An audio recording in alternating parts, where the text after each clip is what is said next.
How to exit WhatsApp group without anyone knowing. Let's jump right into the steps.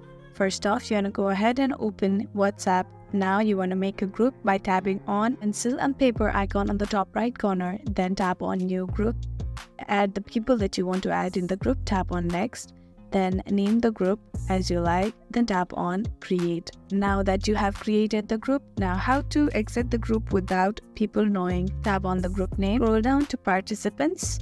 Now what you need to do is you need to block every participants. For that, tap on their profile, tap on info. Then you'll enter to their profile. You want to scroll down and tap on chat details. Now you want to tap on edit on the top left corner.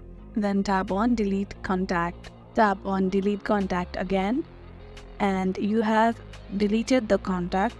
And now when you exit WhatsApp group, you will not notify anyone. To exit the group, tap on group info, scroll down, then tap on exit group. Tap on exit group again, and this is how you can successfully exit WhatsApp group without anyone knowing. I really hope this video helped you out. Thank you so much for watching till the end.